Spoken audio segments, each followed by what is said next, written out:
Steel's Hey, mind all right? Yeah. hey, what's going on, guys? This is Stilo Web3. What's going on? Welcome to the Momentm podcast. If you want to enter the metaverse, you know to go to stiloworld.com and get all your info. Today, we have the pleasure of speaking with Hallidonto. He's a visionary artist whose work often centers around the concept of cyborgs and explores the evolving relationships between human and technology. I've gotten to know him in the Web3 space, and it's just been an incredible journey. Um, sorry, I'm having some issues. But yeah, I've gotten to know him in the Web3 space. It's been an incredible journey. Just watching him on Twitter, on X, hearing him in spaces. He has quite a story. Hallidonto, how are you today? I'm good, Steel. Pleasure to be on your podcast, man. I'm a big fan of what you do. Absolute pioneer in the metaverse space, and one of the people that's actually killing it and giving it the real use case that it should have. You know what I mean, and making it a proper community. I'm always in awe of what you do. I'm a big fan. Oh, well, thank you. Yeah. Thank you. I'm honored as well. I see you're in your studio. Where are you coming out of? Where are you from right now? I'm in London, so I'm from Scotland, but I'm based in London. So this is my studio in the Awesome. flat. In the flat, it's I like love it. my studio. Man, you got some insane pieces back there.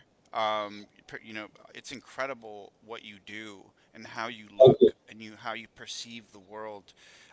Your creations really extend beyond traditional boundaries, and they really Right. push the limits of like visual expression. Um, let's. I want to just talk about what led you to the blockchain. We see that you're on Super Rare. How your experience on that platform is going, and what's your vibe with the blockchain right now and your art? Yeah, sure. I got what happened was it was in 2020, just before the pandemic, and a friend of mine, Violet Jones, she's Peter Trevor Jones's wife. She's a good friend of mine. I've known her for a long time, but she saw some of the pieces I was posting on X or Twitter as it was then. So there's a lot of kind of digital stuff and the kind of paintings, and she was like, "Graham, I really think that the blockchain would be the place for your work, and kind of the stuff that you're talking about." And I was like, "Well, future money for a future artist always sounds incredibly enticing for me." So I was one of the first early waves on Super Rare when it just begun, really, when nobody really knew about it. I mean, obviously they'd been going on since 2018, but 2020 was kind of, the bubbling up of the kind of NFT space. So, And and what especially, wasn't it an invite only platform? well, it is. It was, what it was, I was, Violet sent me and says you have to kind of apply for it. So you had to send like a 2 minute video, a series of works, and if they accepted you, they accepted you. So it was a kind of curatorial process. Nice. So I joined it, and one of the guys on it, Roses, he was one of my collectors to start off, and then I sold a few. Then eventually, unfortunately, my wallet got hacked. Everything got hacked, so it was a sore one. You know what I mean? So it was like, so I was watching the space, and during that time I was watching the space, I was kind of looking about. I thought it was punk, and that's what I liked about it. It was actually giving an opportunity for artists to have potentially sustainable incomes. And I found that was really exciting, going like using blockchain for that. And again, what innovates in the world? Art, as always. Art is always one of the things that pushes the boundaries of things, and I found that really stimulating and exciting. And it was, as we know, the kind of space got flooded with, dare I say, a lot of shite. You know what I mean? Which is unfortunate because it became like the daffodils rush, and it was a shame because a lot of genuine creative people there pushing stuff and really kind of making exceptional work, and it actually gave digital art its tangibility. Do you know what I mean? Because digital art before was still within the context of galleries, was very hard to monetize, or and every time you show an image, it'd have to either be printed. So it took away its essence of it being digital. It wasn't natively digital. So I think like when crypto NFTs evolved, that it actually gave it its rightful place, and it actually gave digital art its home. You know what I mean? It was the best place for it. I couldn't agree more with you. Yeah, art, the blockchain. I think digital. It's all like just a perfect marriage for people to empower themselves. And what are some of your like biggest sales or biggest pieces? If I've ever had. Can you spell that? Is it the one? Is it? Did you ask me what was one of the biggest pieces I've ever sold? Yeah.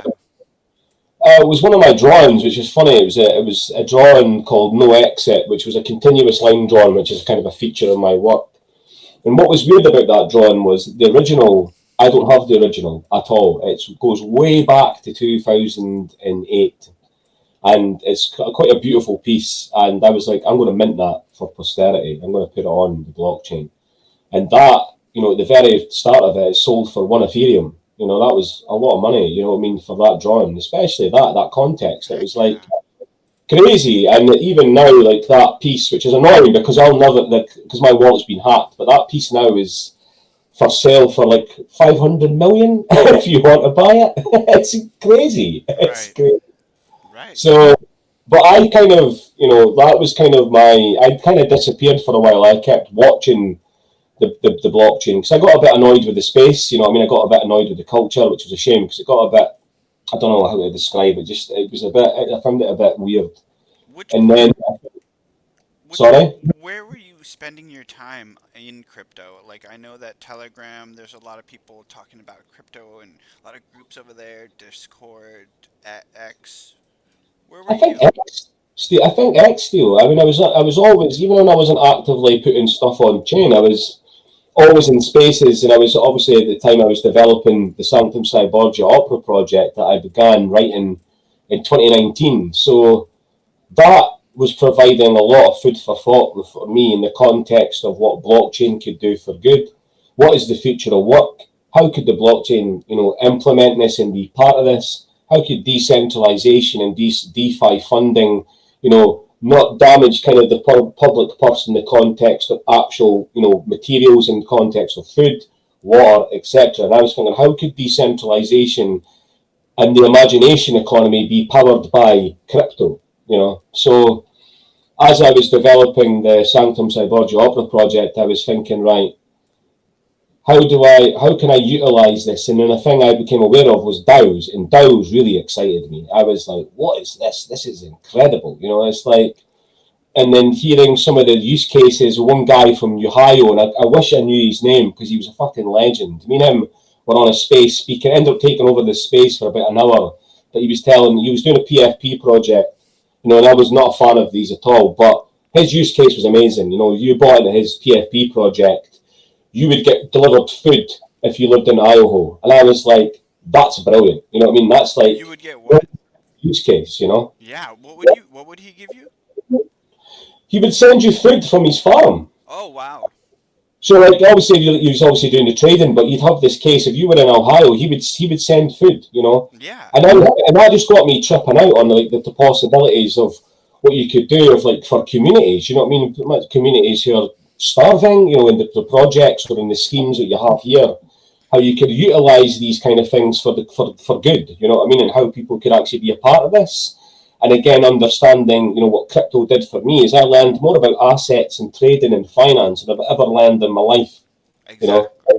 And that's you the don't learn anything. They don't tell you. You know what I mean? They don't tell you about, how you increase wealth, how you make the wealth, how you make wealth work for you. Do you know what I mean? And crypto showed me that. Do you know what I mean? And could show you the power and the potential of what you can do with this.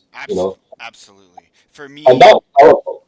You know, absolutely. And for me, that's why I love this podcast because it's all about artists, their yeah, their journey, and finance. We are having a empowerment conversation. For all the artists out there, yeah, yeah. if you have any questions, write it in the chat. Let me know. Um, but yeah, this is an important conversation. This is an incredible artist taking his art and marrying the digital world with it. Look what it's done for El Salvador. Bitcoin being, the national currency. This is a huge deal. And I want to talk to you about royalties and obviously we have to be very safe with our wallets, guys. Like, really recommend putting your assets in a cold storage, which is a wallet that is not connected to the internet or your computer. So where do you want to begin? With me having a wallet offline, or do you want me to begin? Royalties, yeah, like how are, like let's talk about Royalties are essential. I think royalties are absolutely essential. I think that time and time again, artists are always getting screwed over. You know what I mean, for their contributions, and I'm really tired of hearing about fucking exposure. I think Art is work. It's a job. and It's I a think job like anything else. and what do you think, like, like there's one of one artists, maybe, or there's artists that release a one of one, that's like one edition. You know how, there's people that do like they have a huge collection for sale. Mhm. But like one problem that we might all talk about, or one issue that we like to talk about, is secondary sales, and how do you create an ecosystem that really marries everything, moves everything, and encourages the trade, you know? I think I think for me, like still with that, I mean the people who pioneered that for me was Superville. I think they still maintain that ethos, and that's I think they've done a lot for the space and brought that in. I think everybody they were basically the pioneers, in my opinion, who had that from what I could see, who brought that in. And then for a while, then this is when you started to see chips in the space and people saying, well, we're going to take royalties away. You're like, why? Why are you doing that? You know what I mean? Why are you stripping something which could be a potential benefit for artists as well and creators in general, and obviously other massive projects that go part of that? And I thought, like it's interesting because in the context of the project that we're making, right? So one of my producer on the Androidica Sanctum project, we were at a meeting yesterday with one of the subcontractors. So we were talking about DAOs and stuff that I'm really keen about. So one of the things that I never knew is that actors have royalties. So like they have this if their show went to Netflix or whatever it is, they actually get a royalty on this, and depending if the show goes higher, the amount of royalty goes higher. You never have that for artists. There's no guilds for artists. You know what I mean? There's nothing that I know of that support artists like that. I think you've got things like equity, which are usually again all performance artists, but visual artists next to non-unions that I know of that actually kind of help this and support this. Hmm. And I think, like again, crypto and that enables this much better than the real world does for art. And I think it should be an essential thing that should be embedded. I do urge artists, whether you like NFTs or not, or whatever you want to call them now, that think of it as a provenance sticker, if Have, you want to put it that way, that legitimizes your work. It's your original work, right. and that always helps to sell the work. So royalties are crucial. Have you heard of Third Web? No, actually, no. It's a pretty cool platform. They have they have a bunch of templates for all kinds of contracts that you could create, and you could even embed them in your website. So Right, like, okay. which is really nice. Like there's no platform fees, no nothing. It's like just straight to you. You set the royalties. It's you did it, and it's for life. So you Wow. can't take that away from you. Yeah. I released one project on there. It was really cool. It was an album. But yeah, and then also like back to the how do we make like sales, and how does we create movement? And I was thinking, like, as a brand, as an artist, as a entrepreneur, you always want to have, like, digital meetups, virtual meetups, spaces, hosting spaces. I think, like, if you're a meme coin, if you're a PFP, it's all the same. It's Yeah. essentially it's a token, and it's just community and who you want to be around and how you want to act and what you want to do. And so yeah, I think, like, to create a lot of movement, maybe like a lot of events, a lot of sparks, a lot of for me, I think, like, having my Super Wednesday concert every week. Yeah. We're about to hit 3 years soon in a month, so it's like it's in a couple months. So uh, I think that weekly event really helps, and if I can go deeper and do spaces too, that would be great.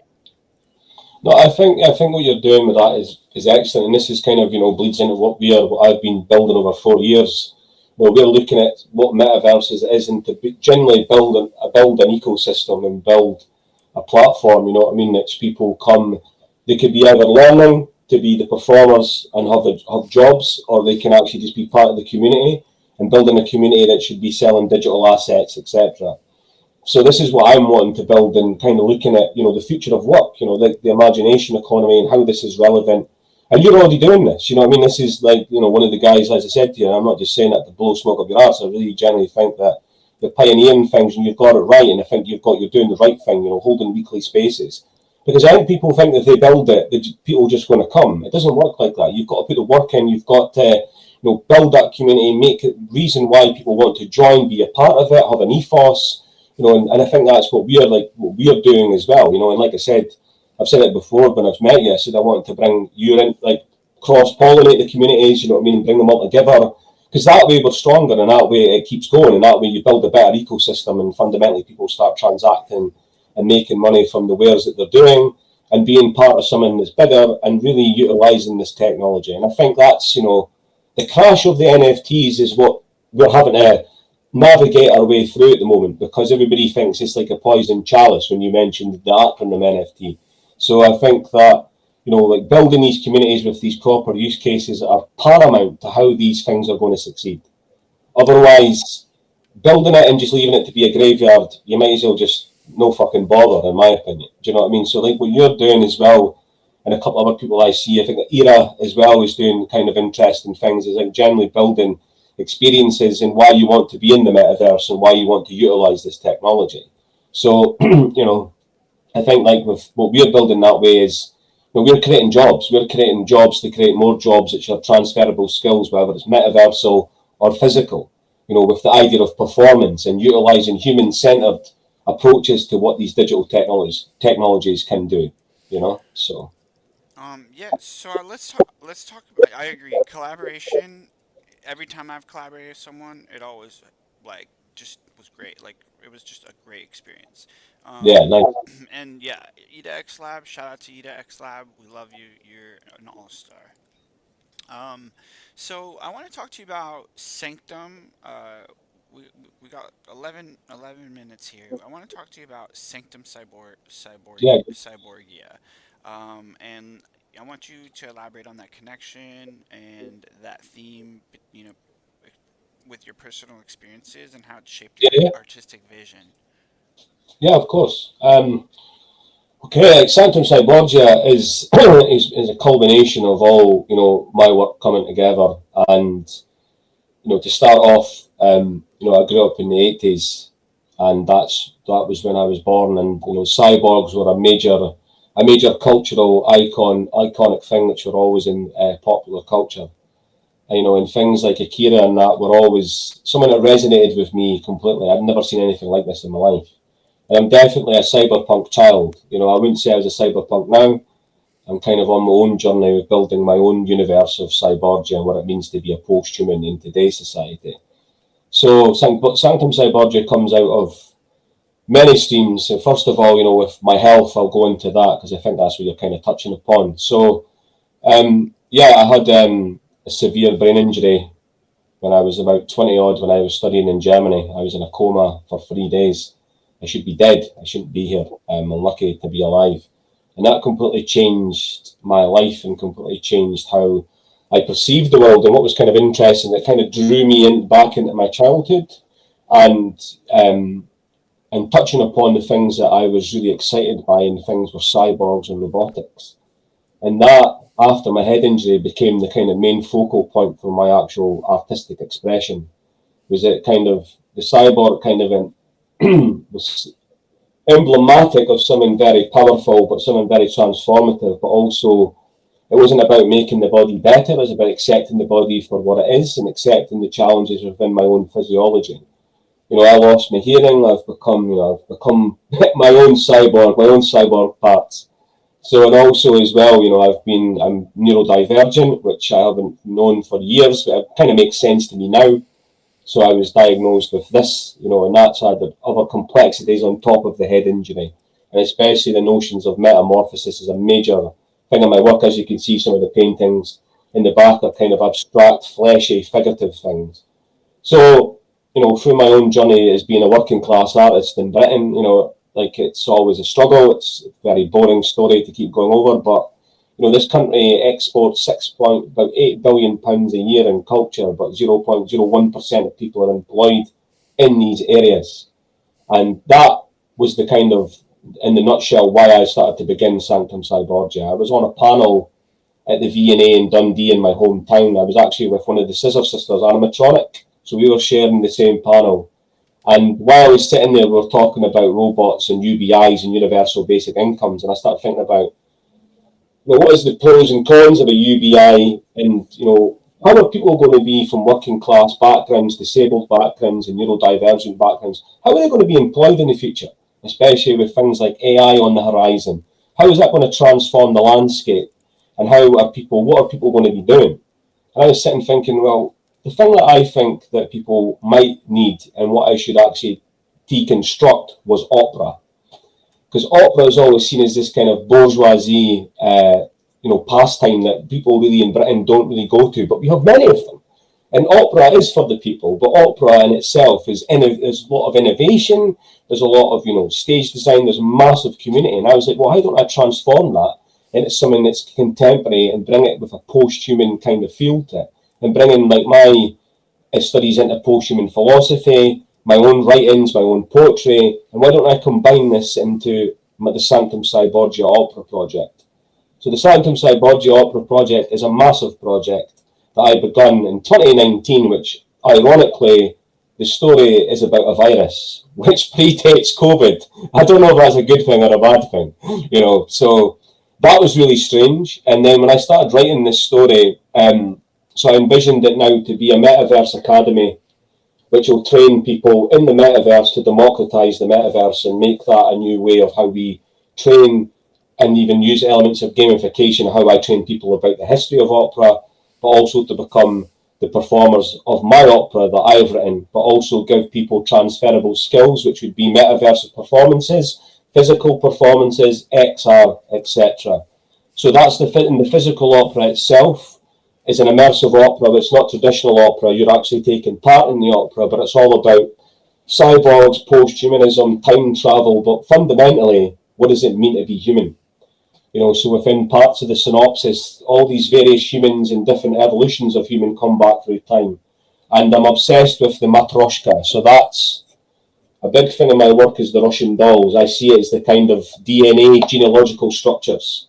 So these are the massive beings that have taken over with this virus, and all these beings come through. So that's the beginning of the opera. And then the second part, which is the video game that I'm writing at the moment, about 50,000 words down on that. So that's the second part to the opera. That's a VR video game, but I want to innovate VR video gaming for people who are disabled, because I feel that the disabled community are ostracized from gaming.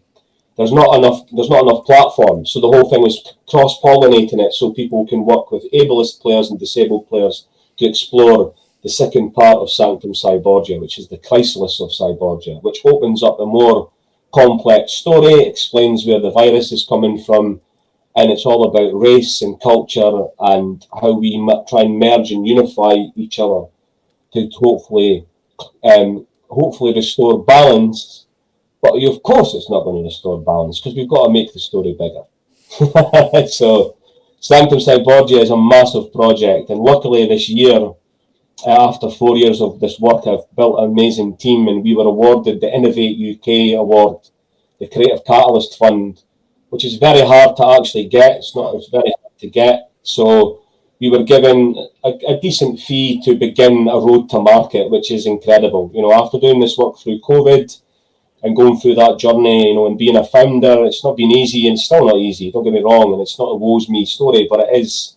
But when you believe in something, and I believe in this so much, I think it's the right time.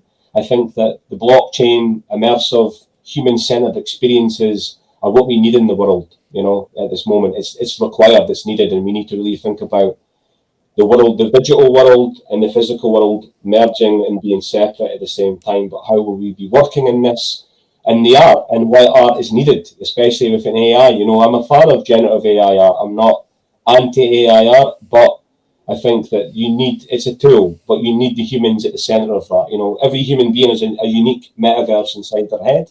And you can utilize that for creativity and tell the story, whether it's through your drawing, your painting, or whatever you want to do. It's powerful, and that's a massive database of information. It's ongoing and continuous, like the Matryoshka doll, the continuous line, which permeates in through my drawings and my work. So Sanctum, I feel, is of the age, it's of its time, it's needed, it's relevant to the time that we're in. That's incredible and profound, Hallidonto.